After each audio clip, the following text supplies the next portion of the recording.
Hey, what's going on, everybody? This is John J Gaming on the mic here, coming at you with a brand new episode of the Dayton Triangles here on Madden 25, featuring 31 other teams that make up a revamped UFL. This has been a tough season for us, as evident by our 4-9 record, but I truly believe that we are starting to really turn things around, or at least find our identity and create some momentum to have a springboard into year number 4. Because as you can see, yes, we are 4-9 as of right now. I think that's fairly obvious, right? But we are 2-2 in our last 4 games, and 3 of those games were close games, right? Like, we're able to have a close loss against Charlotte, and then able to get that thrilling win against Evansville in the last episode. So we're going to continue to build some momentum going into year number 4, and we're technically not mathematically eliminated from the playoffs yet, even though we are sitting at 4-9, but it depends a lot about what we do in these next couple of games. In this episode, we will play 2 games and primarily play in the moments, as we'll take on both the New Jersey Generals and the Charleston Dirty Birds. The Dirty Birds have traditionally been a good team in this UFL franchise. So I'm really excited to really get things going here in this episode, man. Can't wait to see what we can do in this one, and I hope you guys are excited for it as well. If you are, make sure you go ahead, smack that like button, hit that subscribe button as well if you do have to be brand new to the channel. And with that being said, let's go ahead and go and upgrade some players right before we step onto the field. Now, Leon Thomas, because of the fact that we have him upgraded on a superstar, is really starting to turn into one of the better wide receivers in the UFL. And because that is starting to turn into the case, what we will end up doing is that we want Leon Thomas to be continue to be more of a well-rounded player, because as you can see, he's kind of a jack of all trades right now, but he doesn't excel in one thing specifically. But what we can do, however, is make him a little bit more of a scheme fit as we get towards the end of season number 3. So we will go ahead and put it into playmaker, because we want our big players to make big plays, obviously. And with that being said, looks like he gets an ability slot, but he also gets a +3 to medium route running and a +2 to ball carrier vision as well, which carries him up to an 82 overall. So it looks like the new ability slot is going to be like second wind, that has a chance to like replenish their stamina once it is half depleted during the course of the play. So that could work towards our favor, both in simulation and in gameplay.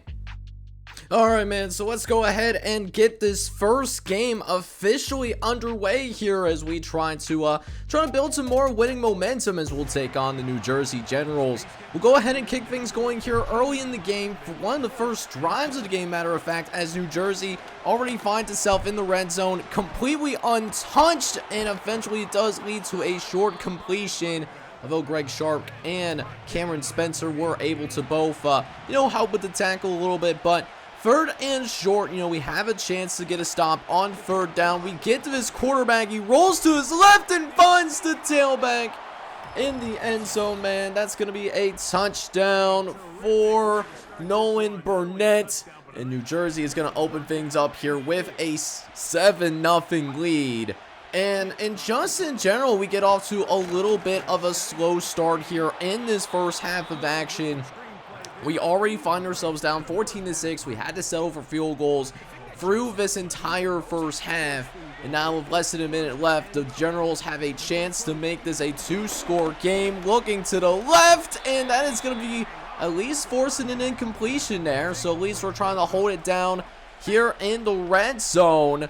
But they still have a couple more shots at it as they'll look over to the left-hand side, and that's going to be broken up. That is Jared Strong able to force the incompletion, and now it's 3rd and 10 coming up. Here we go, a chance to keep him out of the end zone, dropping back, looks over the middle, and oh my goodness, we got so lucky there. That honestly should have been a touchdown. But unfortunately for them, they dropped the pass, and it keeps us in the game. Going into this final quarter of action here, we're down by 8 going in. and we're going to have a big 4th down decision coming up here. Was hoping that Jason Bingham could have, you know, made the catch there, but he did not, in fact, make that catch for us at all. And now here we go, a huge moment that could impact this game. Looking to the right hand side, and Stanley Bryant is going to hang on to it. It does put Andrew Collar over 200 yards for the day. And now here we are most of the way through this game. A chance to try to tie things up. Leon Thomas able to get inside the 5-yard line. And it leads to a goal line opportunity. A couple of plays later, Terrell Sharpton is in the backfield. He's going to run it into the end zone. Touchdown, Dayton Triangles. As Dayton's going to go ahead, and they will, in fact, tie this game up. We'll even get the 2-point conversion. But here we are here with 3 minutes left in the game, and the Generals do have the ball this last time, and let's see if we can get one more critical stop, get ourselves set up with a chance to win, as it looks like they are going with a little bit of the dink and dunk strategy. As it looks like Matt Weaver did shake himself up a little bit. He's not looking great out there. And so here we are trying to lead this team to victory. And there we go.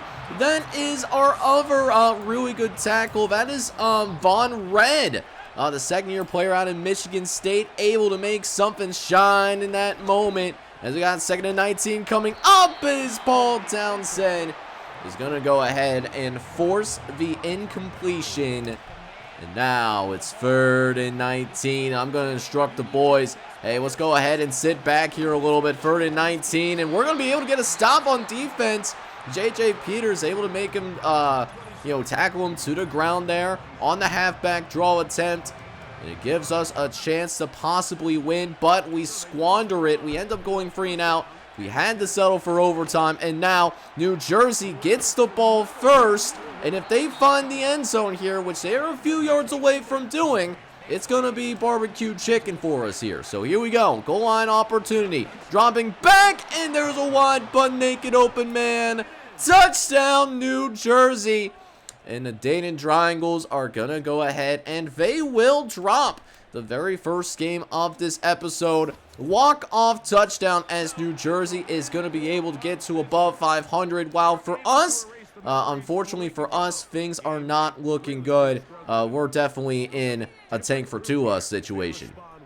Now, this was a tough game for us to drop, as I truly felt we did have a shot at home against this New Jersey squad. But I can't even blame this on the defense. In fact, New Dayton, our defense, was able to shut out New Jersey in the second half. It was actually kind of our offense that let us down, as they failed to score a touchdown to the 4th quarter and couldn't get us in a position to win the game. And from that point, it was just whoever ended up with the ball first, and New Jersey happened to have the ball first in this one.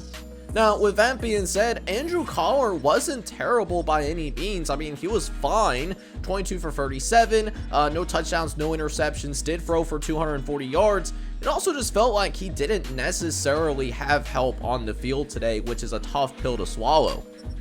As for our ground game, again, the running game didn't really help us out either, as Terrell Sharpton was held to 3 yards a carry, albeit he did find the end zone. Even like Joe Spears and Heath Whitehead, neither of them were really able to contribute too terribly much either. Receiving wise, Leon Thomas did once again lead the team in yards. He had 6 catches for 84 yards in this one.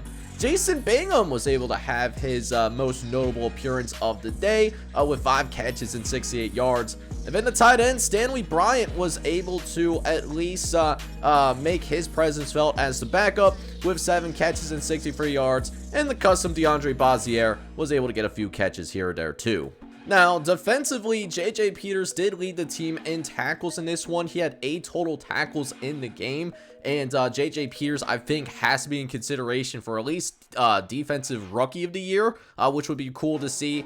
Ty Moody wasn't too far behind with 7 tackles, but, these next 3 guys are corners, so it kind of lets you know that we did give up quite a few completions today.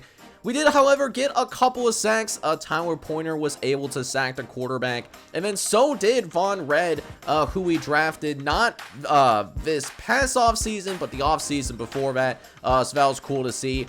No turnovers for either team. It was a pretty clean game. Again, it really came down to who got the win the coin toss for overtime, and unfortunately, it just didn't work our way. I thought our defense played well overall, though. But even though it was a really difficult loss for us to take, we do at least get a couple of upgrades for our key players. And notably for JJ Peters, Peters actually gets free upgrades, which is really cool to see. So with that being said, let's go ahead and dive into JJ Peters first. And I think the first thing I want to do is I definitely want to work on his pass coverage abilities, so that we can make him, you know, like a little bit more of a scheme fit. And he does get a +5 to man coverage, which is pretty cool. But more importantly, let's strengthen what makes him special, and that's his ability to stop the run. And so we're going to put the other 2 points into run stopper, and so the first upgrade is going to carry him to an 80 overall with a +2 to tackling. And then we'll do one more for good measure, and that will take JJ Peters up to an 81 overall already. He has a +2 to play recognition. Now, with that being said, Andrew Collar does end up getting an upgrade himself, and Andrew Collar, you know, he's being held back by morale issues, so he's only listed as an 85 overall, and to some degree that has shown on the field, but we will get him up to at least like an 86 here with the strong arm upgrade. He's going to get a +3 to play action, a +2 to throw accuracy in the middle of the field, so that's cool to see, but those morale issues, again, are definitely holding us back tremendously. So with that being said, we had yet another injury that continues to hurt our football team. This time it's Joe Spears that ends up getting hurt, and he has to go onto the IR due to the fact that he did end up suffering a torn labrum, which is really tough to see. So that now makes it 4 offensive players on our side of the ball that are officially hurt. We may get Grayson Hyden back for our next matchup versus the Charleston Dirty Birds, but still missing out on 3 key offensive players definitely hurts our team. So in light of the Joe Spears injury, we now go to our practice squad to see if we happen to have anybody that we could possibly go after. And we just so happen to have David Bronson like on our team that we brought in through the practice squad. Now, I don't know how he manages to like be on a practice squad and how he hasn't been picked up by anybody. But he does have an upgrade, so we are going to work on his elusive back. So David Bronson, what we are going to go ahead and do is we are going to sign him onto the practice squad for the rest of the season. And what I will also say as well is David Bronson absolutely has the potential to be like someone that competes like for that like RB2 like in the long term, at least really build into that like running back by committee as we go ahead and move forward in terms of our running backfield to try to replace what we had in Paul Lashley. Alright, so we went ahead and advanced on to the next week, and I'm really encouraged to see that our receiving core has put in the work, like during, like leading up into our game against Charleston. So DeAndre Bazier is going to get the first upgrade, and DeAndre Bazier, he has seen the field more in year number 2, but I feel like it just hasn't taken that leap. He's had a couple of opportunities to get star development, and was hoping that he can get his game day goal like one of those 2 times, but for now he's gonna just remain at that 72 overall. We do try to get him to be a little bit more physical with a +2 release, but for now he's kind of a mid-tier wide receiver free at the moment. One player that has not seen the field for us as often is Champ Johnson. Now, the undrafted rookie out of Mississippi Valley State, I mean, he did have, like, he makes more of an impact in terms of the, like, going forward and going and making, like, bigger plays, like, in special teams. This is so that we can try to get him onto the field more, because he is definitely lacking from a physical trait standpoint, and he still stays at a 70 overall himself, but he does get a +3 to release, as well as a +2 to route running. Now, another person that we're slowly but surely developing in the background is Johnny Sullivan. Now, Johnny Sullivan has been overshadowed by J.J. Peters, but he's been a solid rookie for us for sure. You know, haven't seen the field too much, but I've been liking his development. I am going to work on his power rushing abilities, and he gets up to a natural 69 overall, which is nice, but with the temporary boost, he stays at his 70 overall, but he does get a +2 at least to power moves. Finally, the last person getting an upgrade is Delane Simmons, who at this point is kind of hanging on, really just trying to audition to get a roster spot for next season. Delane Simmons, we are going to work on playmaker, so at least makes him closer to being one of those guys that is going to get on the field if there is more injuries, but a +3 to deep route and a +2 to release is pretty nice to see. He gets up to a 68 overall here.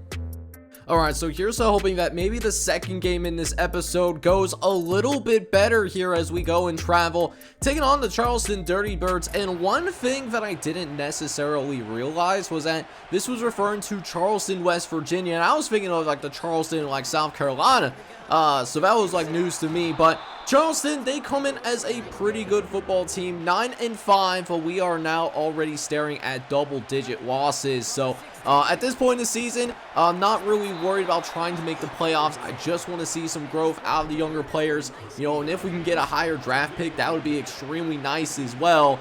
As Andrew Collar gets lined up in the shotgun, 3rd and short, and Collar faces a little bit of pressure. They send the blitz, but we do end up finding Leon Thomas open on the slant, and that is going to be an extremely easy conversion for us. As now we've gotten ourselves already to about midfield and gonna cross midfield after Heath Whitehead, the second-round rookie, able to go ahead and make something shake there, as that's going to make it 1st and 10 now for your Dayton Triangles. We're already across midfield, and we're gonna now be deep in Charleston territory. And this has really been a dream of a first drive that we have been experiencing right in front of our eyes. It's time for us to go ahead and take a shot. 2nd and 7, throwing to the right-hand side. Wanted Leon Thomas, but just did not lead him enough. Nice recovery speed there in order to break that pass up. I thought Leon Thomas was open, but that was not the case. And so it's going to be 3rd and 7. We'll throw over to the left-hand side, and DeAndre Bazier is actually going to hang on to it, as that will now cross the 15-yard line. So here we go now, 1st and 10 for the Triangles. Collar throws over the middle and finds DeAndre Bazier, who finds the end zone. Touchdown Triangles, and DeAndre Bazier, the second-year player out of Wake Forest. He's going to draw some first blood, but doing it with a methodical drive here. You absolutely love to see it. However, nothing else of note really happening in that second half, in that first half. So we'll go ahead and jump into the second half, where slowly but surely Charleston is going to go ahead and reestablish control of this game. They are known for running the football. We found out the hard way there, as they are in fact able to find the end zone. But we know a thing or two about running this football as well. Heath Whitehead, he hasn't had many opportunities in this game specifically, but he has been able to make something shake throughout the night, and he'll be able to pick up a first down for us. Sets himself up with a goal line opportunity, where Terrell Sharpen comes in. He's going to run unopposed into the end zone. Touchdown Triangles! And Terrell Sharpton is going to go ahead and give this Dayton squad the lead as we try to play spoiler on this Charleston Dirty Bird squad. So now, here we are with a 3rd and 5, looking over to the left-hand side, and actually is caught for a decent little completion there, as, you know, Charleston, they have not had much of a passing game today, held to under 150 yards. It's been all happening on the ground, but on a 3rd and long, they're gonna have to try and throw for the end zone, and sure enough, they're gonna get it. You know, we had our #1 corner on this guy, and somehow, some way, Elijah Rodriguez does end up winning the one-on-one matchup, but nothing to worry about though. There's still plenty of time to come back and win this game. We got 2 timeouts, less than 2 minutes to go. Collar throws to the left-hand side, gets it out to Leon Thomas, who's able to get himself out of bounds. Able to save those timeouts that could very well come into handy very quickly. 2nd and 4 now as Collar facing a 5-wide set. Is going to throw over the middle to DeAndre Bazier, and that's going to be good for a 1st down. But then we're trying to go ahead and jump into the no huddle, trying to get established quickly because we threw like over the middle. One to throw out to Darwin Christmas, but unfortunately can't get anything there. So now 2nd and 10 coming up as Scholar lines up under center, looking to throw to left hand side. His receiver goes the wrong way. I was expecting him to go towards the middle of the field there, and unfortunately the receiver and the quarterback just were not on the same page there. Wanted that to be a slant.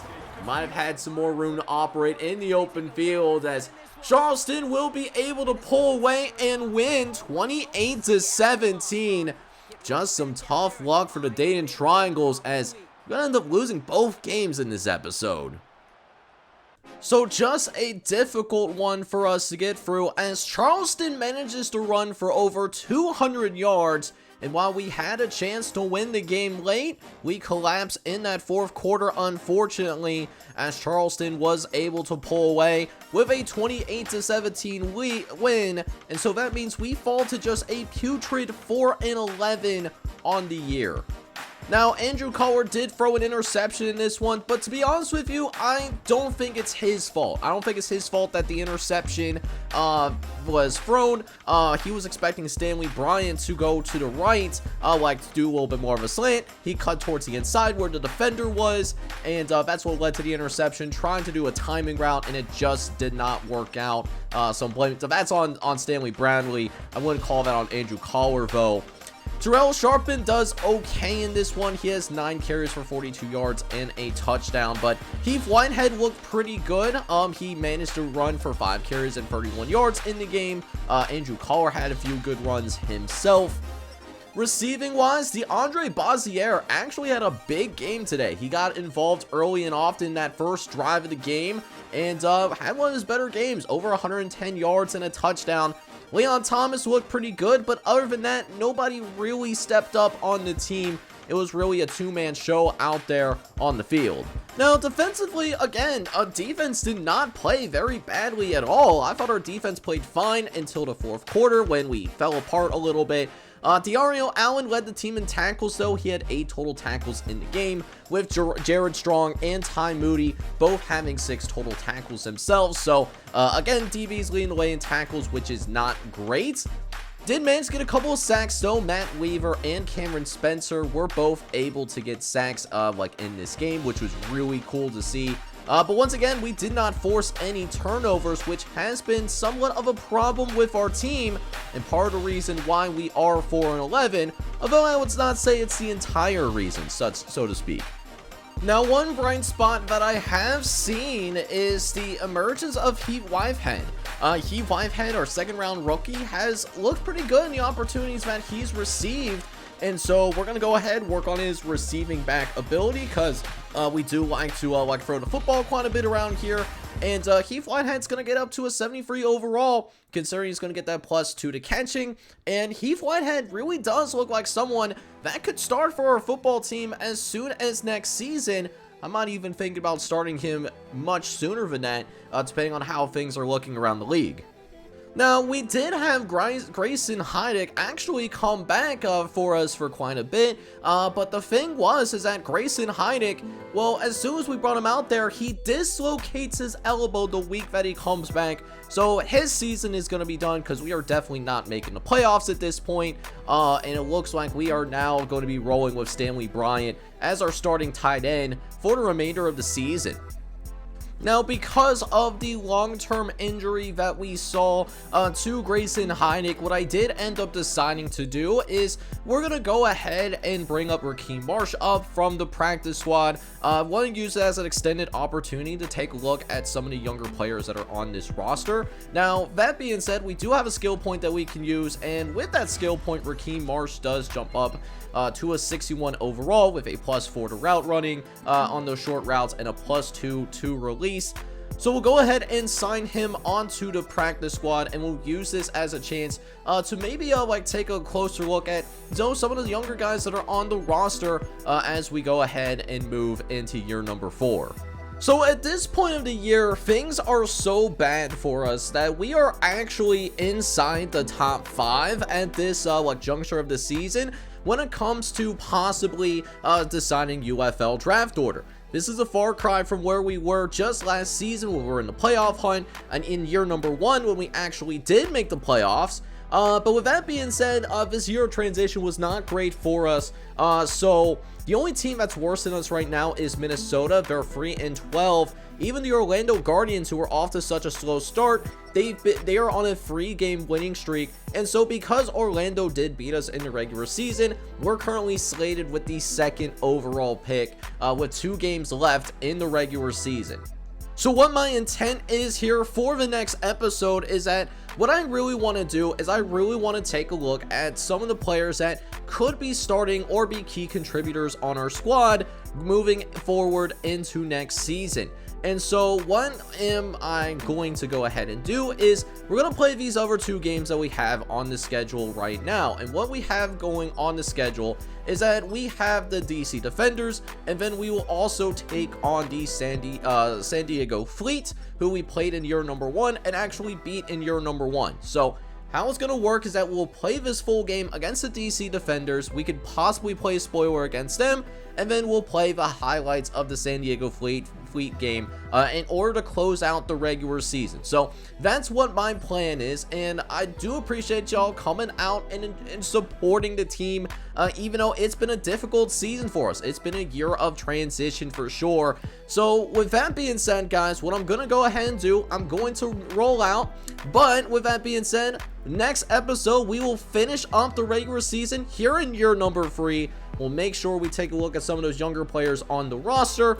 And with that being said, guys, this is John J Gaming on the mic signing off. But a little bit of a quick self promo here, man. I would appreciate it if you can go ahead, hit that like button, hit that subscribe button, even leave a comment for your boy. I would truly appreciate it if you did all of those things, because that would really make my heart smile if you did any of those things. But with that being said, guys, this is John J Gaming on the mic signing off. But hoping you guys are all out there having a good one. Take care, everybody.